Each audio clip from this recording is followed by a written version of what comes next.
Karena yang dilihat hambanya dengan rahmat, maka diberi peluang untuk selalu mendapatkan hak kesolehannya sampai ujung nyawanya di kerongkongan. Jadi dari sini Allah selalu memberi kesempatan pada setiap hamba untuk berubah jadi baik.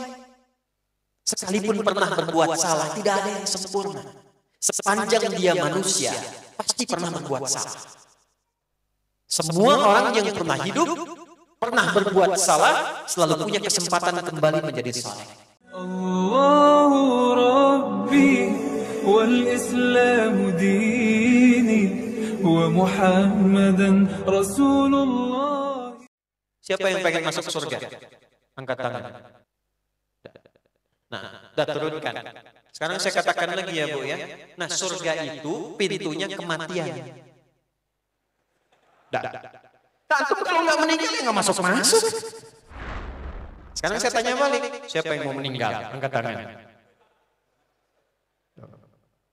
Mulai turun kan? Walaupun kita nggak bisa pilih kan? Bisa antum duluan, saya belakangan.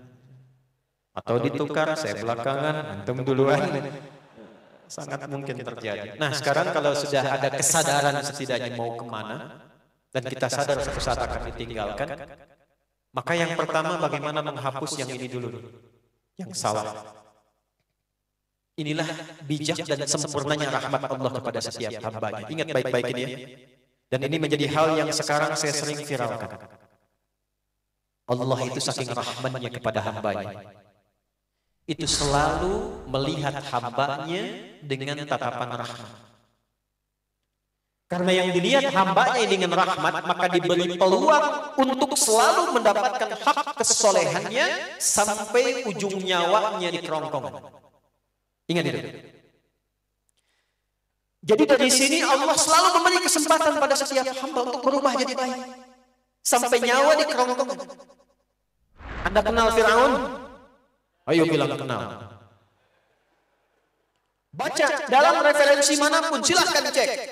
Mau referensinya Yahudi, referensinya Nasrani, referensi kita di Muslim, ya, silahkan cek.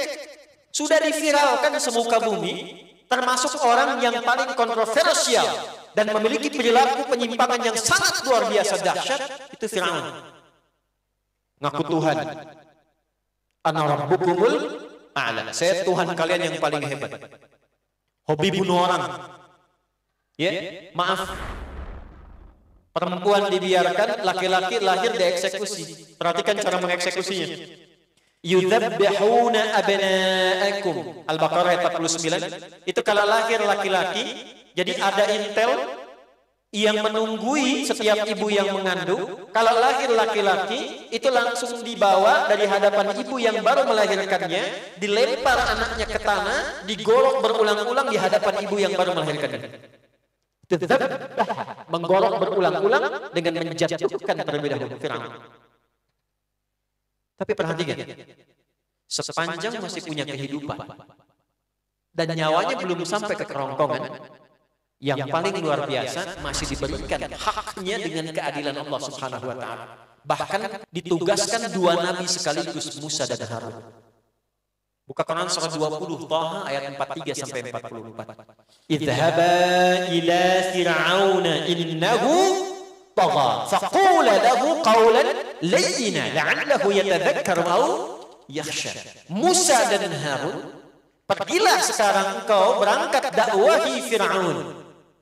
Bukan untuk menurunkan dia dari kekuasaannya, enggak ada. Enggak dikenal kudeta, tidak.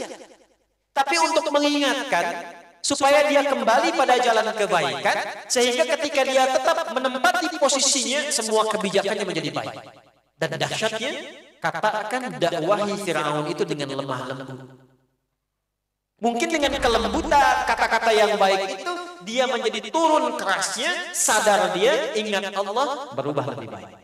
Selevel Fir'aun masih ditatap dengan pandangan rahmat. Nah, kita yang bukan Tuhan, kita yang makhluk diciptakan oleh Allah dan ditugaskan dalam Al-Quran meneladani sifat-sifat Ar-Rahman itu, ini yang pertama ditampilkan oleh Al-Quran. Ini yang kita kehilangan itu saat ini. Kok bisa saling mencela? Padahal mengajinya Quran yang sama. Kok bisa merendahkan? Kok bisa tidak memberi harapan? Ini yang sering saya sampaikan, tatap setiap orang dengan tatapan rahmat. Sekalipun pernah berbuat salah, tidak ada yang sempurna. Sepanjang dia manusia, pasti pernah berbuat salah. Tatap dengan tatapan rahmat. Semua orang yang pernah hidup, pernah berbuat salah, selalu punya kesempatan kembali menjadi saleh. Allahu Rabbi wal Islam dini wa Muhammadan Rasul